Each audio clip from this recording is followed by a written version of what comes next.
አምላከ እስራኤል ይሁብ ኃይለ ወጽና ለሕዝቡ የእስራኤል አምላክ ኃይልን ብርታትንም ለሕዝቡ ይሰጣል። መዝሙር 68 ቁጥር 35 ላይ የተጻፈ ኃይለ ቃል ኃይልን ብርታትንም ለሕዝቡ ይሰጣል። ማን ይሰጣል? እግዚአብሔር ይሰጣል። እስቲ እግዚአብሔር በሉ። እግዚአብሔር ኃይልና ብርታት ለሁላችን ይስጠን። ይህ በመጽሐፍ ቅዱስ ክፍላችን የመጽሐፍ ቅዱስ አታሚዎች ጸሐፊያን ደግሞም በኋለኛው ዘመን ያተሙት ለእያንዳንዱ ክፍል ርዕስ እየሰጡ ሲያስቀምጡ በመጽሐፍ ቅዱሳችን ብሔራዊ የድል መዝሙር በመባል ይታወቃል። በጣም የሚገርም ነው ርዕሱ ራሱ የዚህ ክፍል የመጽሐፍ ቅዱስ ክፍል ብሔራዊ የድል መዝሙር። እስራኤል ድል ባደረገች ጊዜ፣ የእግዚአብሔር ሕዝብ አሸናፊ በሆኑ ጊዜ፣ የእግዚአብሔር ክንድና ኃይል አሸናፊ በሆነላቸው ጊዜ የዘመሩት ዝማሬ የድል ዝማሬ። ዛሬም ልባችን ደስ እያለው በዚህ ቦታ የምንቆመው የድል ዝማሬ የምንዘምር ስለሆነ ነው። የመሸነፍ ዝማሬን አይደለም፣ አንገት የመድፋትን ዝማሬ አይደለም።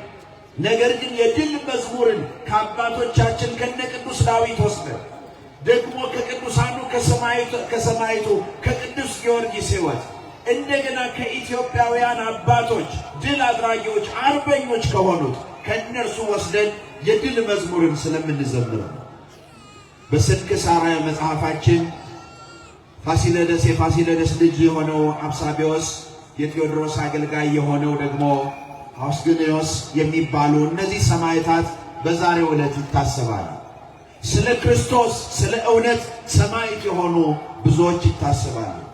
በሀገራችንና በዚህ ደብር ደግሞ የአድዋ ድል ላይ ለሀገርና ለእምነታቸው ዋጋ የከፈሉ ሰማዕታት ይታሰባሉ።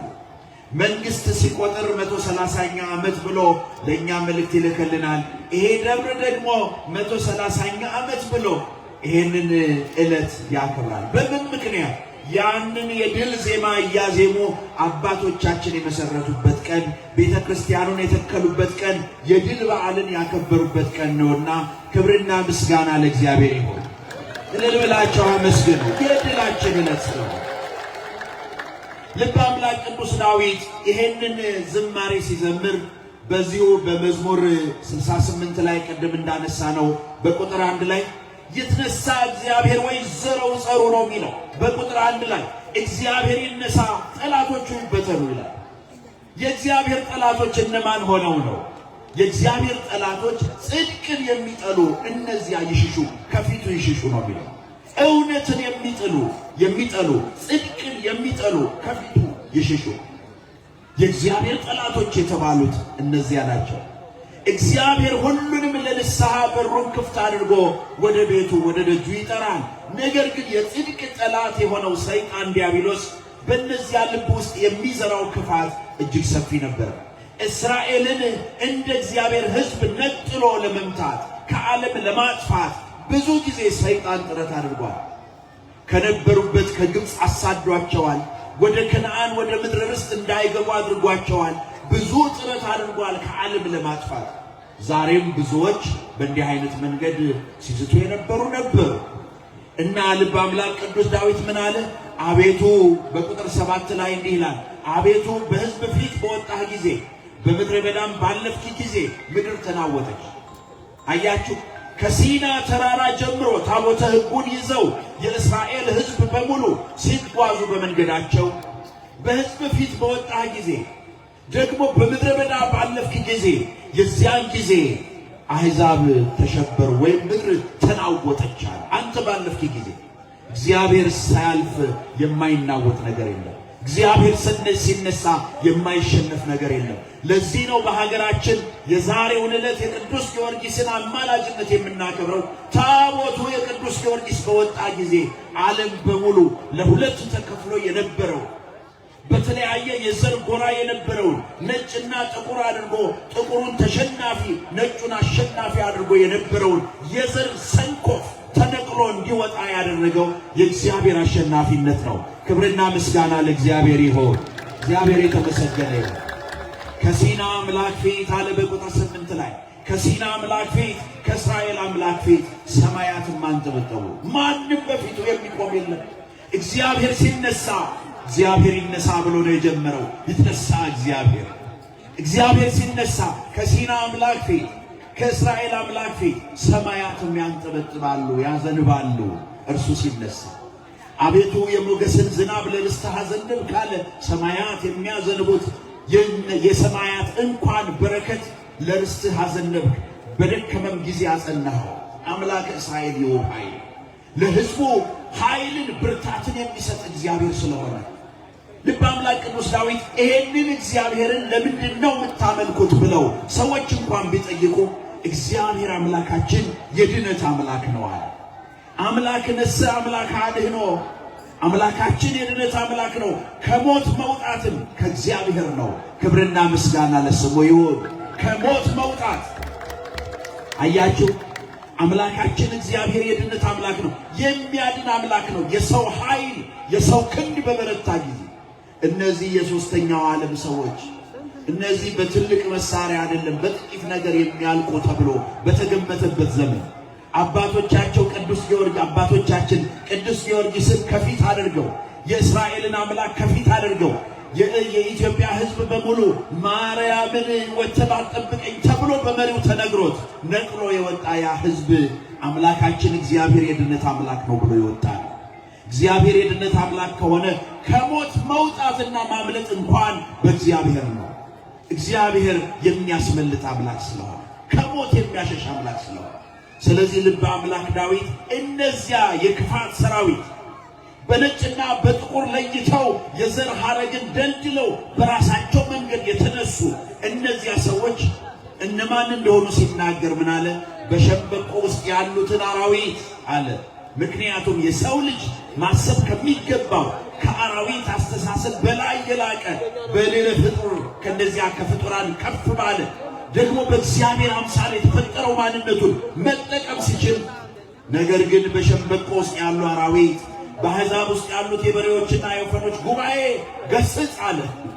እነዚያን የአራዊት በአሕዛብ ዘንድ ያሉ የበሬዎች የወይፈኖች ጉባኤ እንዴት አይነት አገላለጽ ነው! በቀንድ በጉልበት በኃይል ብቻ የሚያስቡትን ከአራዊት ያልተናነሰ የሰውን ዘር ለማጥፋት የወሰኑትን የእነዚያን ጉባኤ ገስጽ አለ።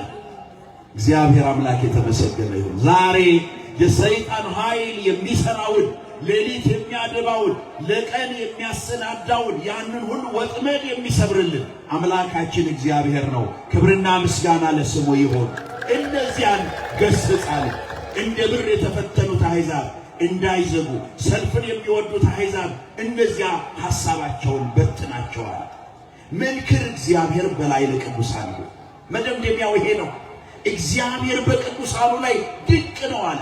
በቅዱስ ጊዮርጊስ በጻድቃኑ በሰማዕታቱ ስም የሚሰራው ድንቅ ነው። ሌላው ይቅርና ዛሬ የእስራኤል አምላክ እያልን የምንጠራው እግዚአብሔርን እኮ ነው። እስራኤል በምድር ያለች አንዲት ሀገር ናት። ግን ለእርሱ የታመኑ ሕዝቦች ለእርሱ የተለዩ ሕዝቦች በመሆናቸው የእስራኤል አምላክ እንላለን። እግዚአብሔርን ዛሬ ስንለምን ቅዱስ ጊዮርጊስ እርሱ ድል አድርጎ ለአንተ ሕይወቱን በሰጠበት በቅዱስ ጊዮርጊስ እንላለን። በእንተ ማርያም በእመ አምላክ በወላዲተ አምላክ እንላለን። እግዚአብሔር በቅዱሳኑ ላይ ምን ስለሆነ ነው? ድንቅ ስለሆነ ነው። መንክር እግዚአብሔር በላይ ለቅዱሳን አምላከ እስራኤል ይሁብ ኃይለ ወጽና ለሕዝቡ አምላከ እስራኤል ውእቱ ይሁብ ኃይለ ወጽና እና በመጨረሻ ቅዱስ ዳዊት ይሄንን ነው የተናገረው። በቅዱሳኑ ላይ እግዚአብሔር ኃያል ነው። ታዲያ ይሄንን ኃይል የእስራኤል ሕዝብ ቢሆን የኢትዮጵያ ሕዝብ ቢሆን ዛሬ ያለን ክርስቲያኖች ብንሆን ይሄንን ኃይል ከየት አመጣን? ከማንም አላመጣን። ሐዋርያው ቅዱስ ጳውሎስ በሁለተኛ ቆሮንቶስ መልእክቱ ምዕራፍ 4 ቁጥር 7 ላይ ነገር ግን የኃይሉ ታላቅነት ከእግዚአብሔር እንጂ ከኛ እንዳይሆን ይህ መዝገብ በሸክላ ዕቃ ውስጥ አለን አለ። ሸክላ በሆነው በሰው ማንነት እጅግ በጣም ጥቂቷን በሚያሰው በሰው አይምሮ ውስጥ እግዚአብሔር የኃይሉ ታላቅነት ከእግዚአብሔር እንጂ ከኛ እንዳይሆን ይሄንን አስቀመጠ። ቅዱስ ጴጥሮስም ወዳጆች ሆይ ይላል በአንደኛ ጴጥሮስ መልእክቱ ምዕራፍ 4 ቁጥር 12 ላይ ወዳጆች ሆይ በእናንተ መካከል እንደ እሳት ሊፈትናችሁ ስለሚሆነው መከራ ድንቅ ነገር እንደመጣባችሁ አትደነቁ። እነዚያ ከቅዱስ ጊዮርጊስ ስም ጋር እግዚአብሔርን አስቀድመው ቅዱስ ጊዮርጊስን አማላጅነቱን ታምነው የወጡ አባቶቻችን ድንቅ እንደመጣባቸው አልቆጠሩ። መከራው ሁል ጊዜ በዘመናት መካከል ስላለ ዛሬም በዚህ ዘመን ስላለ በክርስትና በእምነት በሃይማኖት በኦርቶዶክሳዊነት በብዙ መከራ መፈተን ይመጣል። ነገር ግን እንደሚደንቅ ነገር አትቁጠሩ። እግዚአብሔር ማምለጫውን ጭምር የሚያዘጋጅ አምላክ ስለሆነ ዛሬ የድል ዕለት እናከብራለን። ለምን? እግዚአብሔር ስላስመለጣቸው፣ እግዚአብሔር ድልን ስለሰጣቸው፣ እግዚአብሔር አሸናፊ ስላደረጋቸው። ስለዚህ አምላከ እስራኤል ውእቱ ይሁብ ኃይለ ወጽና ለሕዝቡ ኃይልን ብርታትን የሚሰጥ እግዚአብሔር ነው። ዛሬ ለጀመርናቸው ስራዎች፣ ለሕይወታችን፣ ለኑሯችን፣ ለትምህርታችን፣ ለትዳራችን፣ ለእነዚህ ሁሉ ኃይልን የሚሰጥ ማን ነው? እግዚአብሔር ነው። ኃይልን የሚሰጥ ማን ነው? እግዚአብሔር ነው። ስለዚህ ለእግዚአብሔር መገዛት ያስፈልጋል። በተለይ በዚህ በጾማችን ወቅት የምንገዛው ለእግዚአብሔር ነው። ቅድም እንደዘመሩት ሊቃውንቱ ቅዱስ ጊዮርጊስን ሐራዊ ምእመን መዋኤ ሰይጣንን ድል የነሳኸው ደግሞ በእምነት የጸናህ ወታደር፣ ሐራዊ የጸናህ ወታደር። አያችሁ ጊዮርጊስ ኩነኒ በዲበ መንገድ። ለዚያ በዚህ ላይ ጊዮርጊስ አንተ ለኔ መከላከያ ጽን አለት እንድትሆነኝ ብለው ሐራዊ ምእመን በእምነት የጸና ወታደር የሆነ መዋኤ ሰይጣንን የተቃወመ ሁልጊዜም ሰይጣንን የሚያሸንፈው እምነታችን ነው። ምናችን ነው? እምነታችን ነው። ቅዱስ ጊዮርጊስ በአምላኩ ታመነ፣ በፈጣሪው ታመነ፣ በእግዚአብሔር ታመነ። እርሱ በታመነበት እምነት እኔና እናንተ እንታመናለን። ስለዚህ ዛሬም በቅዱስ ጊዮርጊስ ስም በእመቤታችን መከለሎች አሉ። ቤተ ክርስቲያን አቤቱ ማረን እያለች ነው። እግዚኦታ እያደረሰች ነው። በአንድ ጊዜ ከ20 በላይ የሆኑ ምእመናን ደግሞ የሙስሊምም ወገኖች ቢሆኑ ሌሎችም እንዲሁ በደመ ነፍስ እየተገደሉ ሰዎች ያመኑበትን የራሳቸውን ማካሄድ ሲችሉ በሌላው እምነት ጣልቃ በመግባት በሌላው ላይ ደግሞ የሚያደርሱትን ሰቆቃ ተመልከቱ። አንዳንዶች ስለ ሀገራቸው ሳይገዳቸው ስለ ውጭው ዓለም ይጨነቁ ይሆናል። ትልልቆች ሰዎች ሞቱ እንዲሆኑ እንላለን። አጠገባችን ላለው ግን ቤተ ክርስቲያን እንዳወገዘችው እኛም እያወገዝን እኛ ደግሞ ጸሎትና ምህላ ማድረስ ይጠበቅብናል። አምላከ ቅዱሳን ለኑሯችን ለሕይወታችን በምንኖርበት ሁሉ ጽንና ኃይል ብርታት ለሁላችንም ይስጠን። ቅዱስ ጊዮርጊስ አማላጅነቱ አይለየን። በመጨረሻው የብፁዕነታቸውን መልእክት አደርሳለሁ። ብፁዕ አባታችን አቡነ ሕርያቆስ በብርታት በኃይል በየአብያተ ክርስቲያናቱ እየተገኛችሁ እያገለገላችሁ ደግሞ እየሰራችሁ ያላችሁ ምእመናን እግዚአብሔር ይባርካችሁ ብለዋል። ቡራኪያቸው በሁላችን ላይ ይድረስ። እግዚአብሔር አምላክ ከሁላችን ጋር ይሁን። ደግሞ